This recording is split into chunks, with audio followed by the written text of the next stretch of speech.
Rotational mechanics में दो ऐसे थ्योरम हैं जिनके हम मदद से जो है अलग अलग बॉडी का अलग अलग एक्सिस ऑफ रोटेशन के अबाउट मोमेंट ऑफ इनर्शिया क्या होगा वो हम बड़े ही आसानी के साथ पता कर सकते हैं। तो उनमें से एक थ्योरम ये है पैरेलल एक्सिस थ्योरम और दूसरा है परपेंडिकुलर एक्सिस थ्योरम।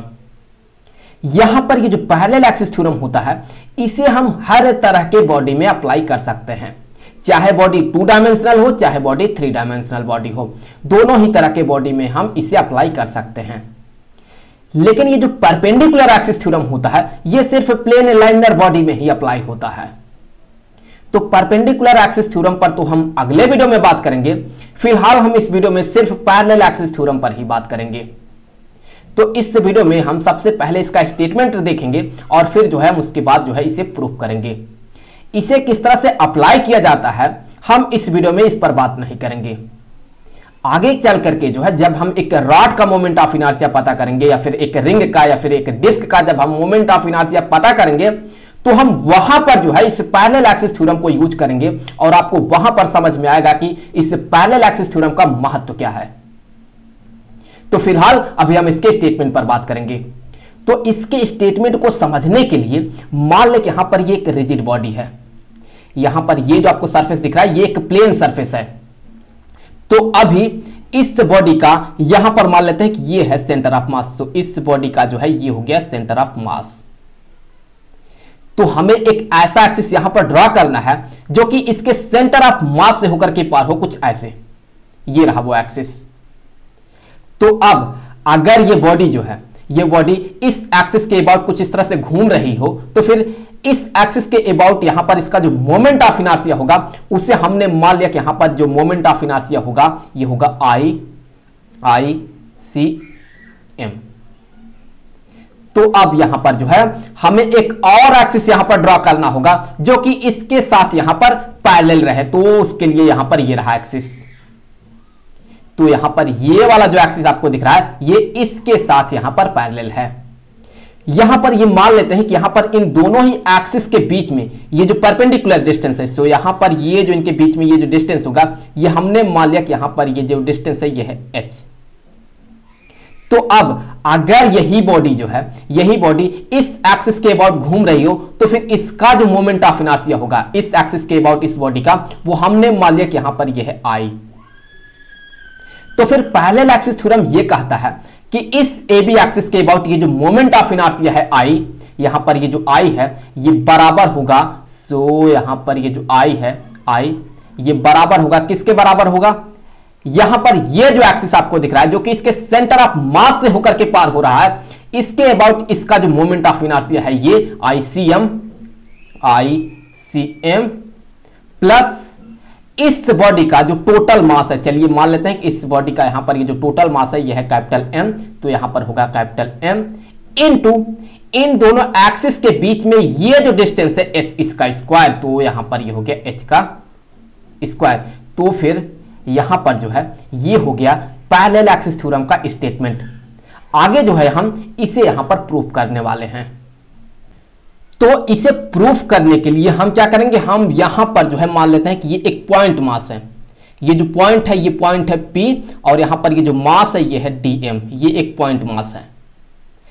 इसका यहां पर ये जो आपको सेंटर ऑफ मास दिख रहा है इससे यहां पर ये जो डिस्टेंस है, चलिए यहां पर ये जो डिस्टेंस है इस डिस्टेंस को हमने मान लिया कि यहां पर ये जो डिस्टेंस है ये है r0, सो यहां पर ये जो डिस्टेंस है ये है r0।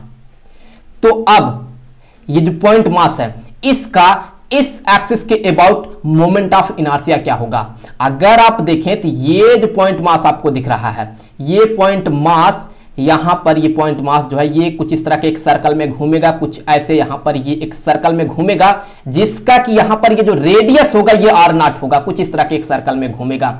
मतलब कि यहां पर ये जो पॉइंट मास आपको दिख रहा है ये कुछ ऐसे घूम रहा है, कुछ इस तरह से इस एक्सिस के अबाउट जो है घूम रहा है। तो इस एक्सिस के अबाउट EF एक्सिस के अबाउट यहां पर इसका जो मोमेंट ऑफ इनर्शिया होगा वो क्या होगा, अगर देखें तो यहां पर इसके कारण जो मोमेंट ऑफ इनर्शिया होगा वो छोटा होगा, बहुत छोटा होगा, क्योंकि ये पॉइंट मास है।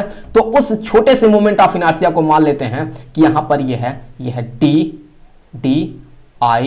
DICM।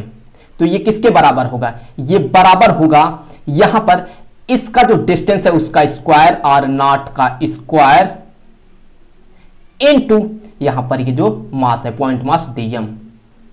अब अगर हम इसे इंटीग्रेट कर देते हैं तो हमें इस बॉडी का इस एक्सिस के अबाउट जो मोमेंट ऑफ इनर्शिया है वो पता चल जाएगा। सो इंटीग्रेट करने पर हमें क्या मिलेगा, हमें मिलेगा कि ये जो मोमेंट ऑफ इनर्शिया होगा ICM इस एक्सिस के अबाउट, EF एक्सिस के अबाउट, ये बराबर हो जाएगा, यहां पर हम इंटीग्रेट कर देंगे। सो यहां पर ये हो गया आर नॉट का स्क्वायर इंटू dm। तो ये जो आपको मोमेंट ऑफ इनर्शिया दिख रहा है ICM, ये किसके अबाउट है, ये यहां पर इस एक्सिस के अबाउट मोमेंट ऑफ इनर्शिया है। अब जो है हमें इस एक्सिस के अबाउट मोमेंट ऑफ इनर्शिया पता करना है। तो चलिए हमने यहां पर ये मान लिया कि यहां पर ये जो आपको पॉइंट दिख रहा है ये पॉइंट है यहां पर O। तो अगर ये पॉइंट O है तो फिर अगर मैं क्या करूंगा, यहां से O से जो है P को मिला दूंगा। तो अब ये जो डिस्टेंस है, इस डिस्टेंस को हमने मान लिया कि यहां पर ये जो डिस्टेंस है ये है r। तो फिर इस एक्सिस के अबाउट इस पॉइंट मास का मोमेंट ऑफ इनर्शिया क्या होगा। तो अगर आप ध्यान से देखें तो फिर यहां पर ये जो पॉइंट मास है ये इस एक्सिस के अबाउट कुछ इस तरह से घूम रही है, कुछ इस तरह से घूमेगा। जिस सर्कल में ये घूमेगा उसका जो रेडियस होगा वो r ही होगा। तो कुछ इस तरह से ये घूम रहा है पॉइंट मास। तो यहां पर इसके अबाउट जो इसका मोमेंट ऑफ इनर्शिया होगा इस पॉइंट मास का, वो क्या होगा, वो हम इस तरह से कहेंगे कि जो मोमेंट ऑफ इनर्शिया होगा यहां पर जो मोमेंट ऑफ इनर्शिया होगा ये होगा आर स्क्वायर इनटू dm। ये होगा मोमेंट ऑफ इनर्शिया इस पॉइंट मास का इस एक्सिस के अबाउट।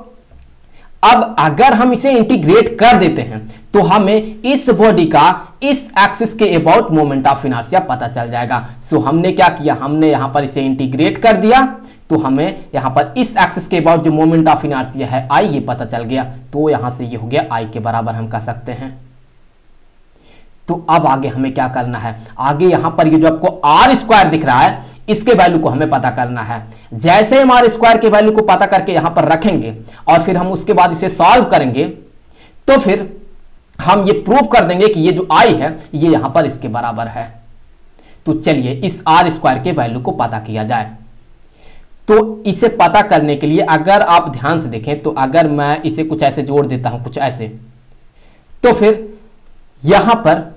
यहां से लेकर के यहां तक का ये जो डिस्टेंस होगा ये किसके बराबर होगा, ऑब्वियसली ये तो h के ही बराबर होगा। तो यहां पर ये हो गया h के बराबर। अब मैं क्या करूंगा, अब मैं यहां पर जो है इसे आगे प्रोसीड कर दूंगा। सो यहां से जो है हमने आगे इसे बढ़ा दिया। इसके बाद मैं क्या करूंगा, यहां से जो है P से इस पर एक परपेंडिकुलर ड्रॉप करूंगा कुछ ऐसे। तो ये जो पॉइंट है इसे नाम दे दिया हमने कि यह है पॉइंट D। तो अब यहां पर जो है हमने ये मान लिया कि यहां पर जो है यहां से लेकर के यहां तक का ये जो डिस्टेंस है ये हमने मान लिया कि ये डिस्टेंस है x के बराबर। तो अगर अभी आप ध्यान से देखें तो आप यहां पर ये जो ट्रायंगल दिख रहा है ये वाला, इस ट्रायंगल को देखें, इस बड़े वाले ट्रायंगल को ध्यान से देखें, इस ट्रायंगल को POD को, इसे ध्यान से देखें। तो इस ट्रायंगल में ये जो एंगल है ये तो हो गया 90 डिग्री, ये एक राइट एंगल ट्रायंगल है तो ये तो होगा 90 डिग्री, जिसमें कि ये जो साइड होगा ये होगा हाइपोटेन्यूज। तो हम यहां पर किसी एक को यहां पर जो है बेस और परपेंडिकुलर मान सकते हैं। तो चलिए हमने ये मान लिया कि यहां पर ये जो साइड है OD ये है यहां पर बेस, तो फिर यहां पर ये जो PD होगा ये होगा परपेंडिकुलर। तो यहां से हम ये कहेंगे कि हाइपोटेन्यूज का जो स्क्वायर होगा मतलब OP स्क्वायर जो होगा ये बराबर होगा OD square plus PD square. तो वो यहां से हम ये कहेंगे आगे कि यहां पर ये जो OP का स्क्वायर होगा, यहां पर जो OP स्क्वायर होगा, OP स्क्वायर ये बराबर होगा यहां पर OD स्क्वायर प्लस यहां पर ये जो PD स्क्वायर है, PD स्क्वायर। तो अब OP किसके बराबर है, ये तो R के बराबर है, तो यहां पर ये हो गया R square equal to OD किसके बराबर है, OD यहां पर जो है हम कहेंगे कि H प्लस X के बराबर होगा। तो यहां पर ये हो गया H प्लस X का होल स्क्वायर प्लस PD, यहां पर वैल्यू नहीं पता है तो हम इसे ऐसे लिख लेंगे PD का स्क्वायर हो गया ये।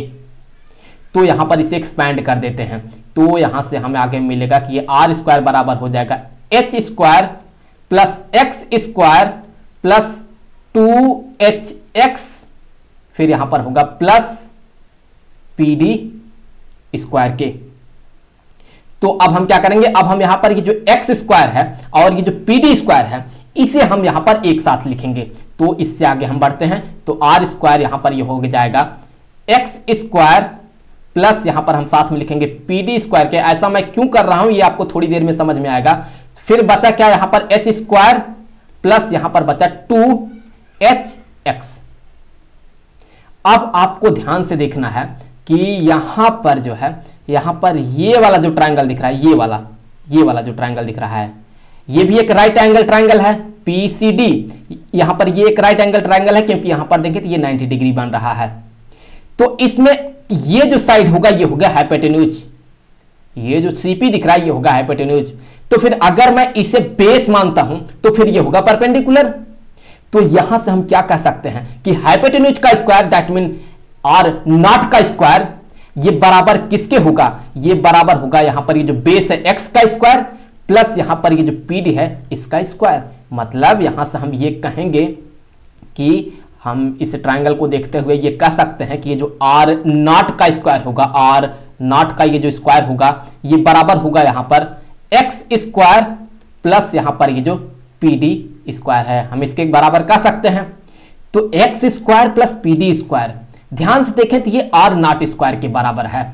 तो फिर यहां पर वही चीज आपको दिख रहा है x square plus PD square. हम इसके जगह पर क्या लिख सकते हैं, हम इसके जगह पर लिख सकते हैं are nought square.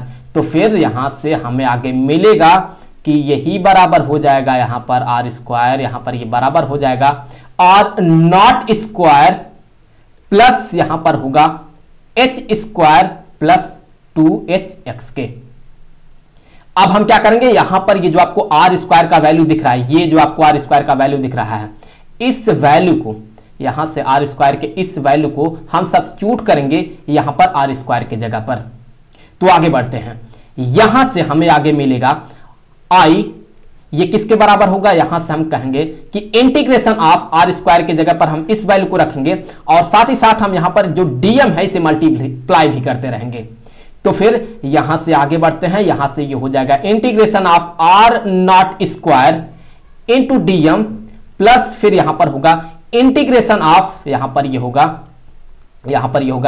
H square DM. तो यहां पर ये हो गया H square DM plus integration of ये वाला टर्म इंटू यहां पर ये जो डीएम है ये, तो यहां पर ये हो गया 2hx डीएम के बराबर हो गया। तो अभी आप जो है ध्यान से इस टर्म को देखें, ये वाला जो टर्म है ये किसके बराबर है, ये देखें तो ये एग्जैक्टली बराबर है इस टर्म के, जो कि बराबर है आईसीएम के। ये आईसीएम है क्या, ये यहां पर ये वाला जो आपको एक्सिस दिख रहा है जो कि इसके सेंटर ऑफ मास से होकर के पार हो रहा है, उस एक्सिस के अबाउट इस बॉडी का ये मोमेंट ऑफ इनर्शिया है।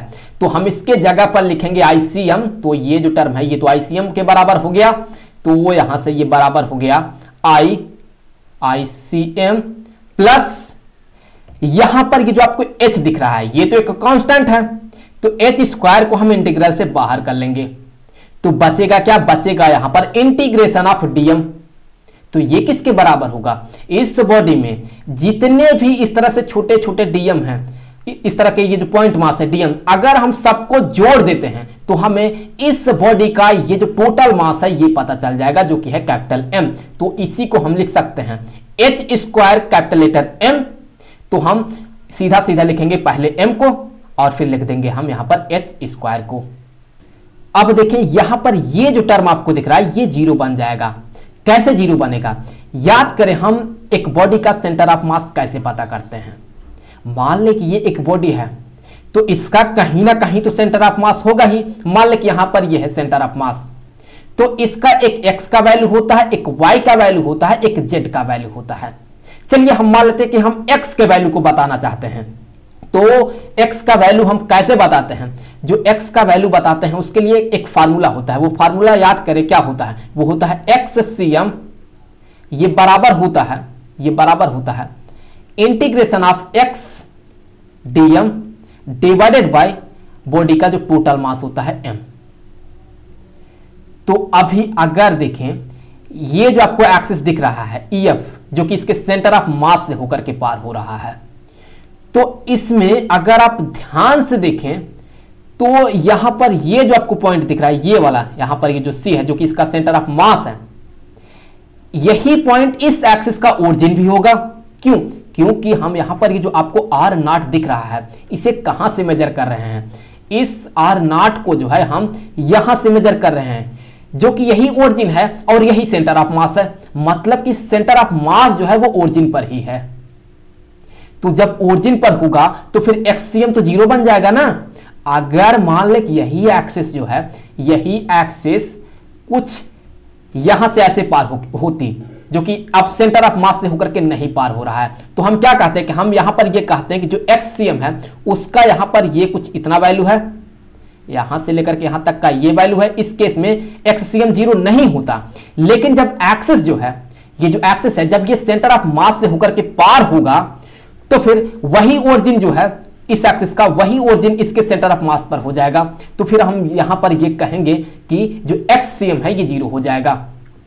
तो जैसे ही एक्सियम जीरो हो जाएगा, यहां से अगर ये जीरो हो गया तो यहां पर इसे एक्स डीएम को जीरो के बराबर होना ही है। तो यहां से ये भी यहां पर जीरो बन जाएगा, क्योंकि ये जीरो बन गया है। तो अब अगर आप इसे ध्यान से देखें तो हम यहां से क्या कह सकते हैं? यहां से हम ये कह सकते हैं कि integration of 2h x dm, तो यहां पर ये जो 2h है ये तो कॉमन आउट हो गया। तो यहां से अगर हम इसे कॉमन आउट कर लेते हैं 2h, फिर यहां पर हम लिखेंगे x dm। तो अगर x dm जीरो है, दैट मीन यहां पर ये जीरो हो गया। जैसे ये जीरो होगा वैसे ये पूरा का पूरा जो टर्म है ये जीरो हो जाएगा। दैट मीन ये जो टर्म है ये जीरो बन जाएगा। तो इस तरह से जो है हम यहां पर ये जो मोमेंट ऑफ इनर्शिया है इस नए वाले एक्सिस के अबाउट, ये वाला जो एक्सिस है इसके अबाउट ये जो मोमेंट ऑफ इनर्शिया है ये कुछ इतना है। इस तरह से हम इसे प्रूव करते हैं। तो अभी आप इसे और इसे देखें तो बराबर है, दोनों सेम है। तो इस तरह से हम इस पैरेलल एक्सिस थ्योरम को जो है प्रूव कर सकते हैं।